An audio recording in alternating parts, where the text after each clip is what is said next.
ने फरमाया बिलाल से कहो काबे की छत पे चढ़ के अजान दे। तो लोगों ने कहा हुजूर ये सारे जल गए हैं, किसी और की ड्यूटी लगा दे। हुजूर ने फरमाया चुप करो, बदर में मार खा के अजान पड़े तो बिलाल, ओहद में पत्थर बरसे अजान पड़े तो बिलाल, तपते सेराओं में पड़े तो बिलाल, हर जगह मार खाए तो बिलाल।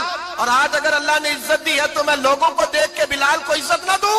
मैं बताना चाहता हूं कि रसूलुल्लाह की गुलामी में इज्जत है। फरमाया कोई ऊपर नहीं चढ़ेगा, अबू बकर भी नीचे, उमर भी नीचे, उस्मान और अली, तलहा और जुबैर भी नीचे। आज ये हबशी गुलाम काबे की छत पे चढ़ेगा और मैं दुनिया को बताऊंगा कि असल इज्जत उसी के पास होती है जो रसूलुल्लाह का गुलाम हुआ करता है। भाई याद रखें, इज्जत हुजूर की गुलामी में है ना। ये देखो मेरी बरादरी क्या कहती है, रमजान का महीना है, 10वां रोजा है, हज़रत खदीजा का यौम विसाल है ना। देखो दुनिया क्या कहती है, ये देखा करो रसूलुल्लाह क्या कहते हैं।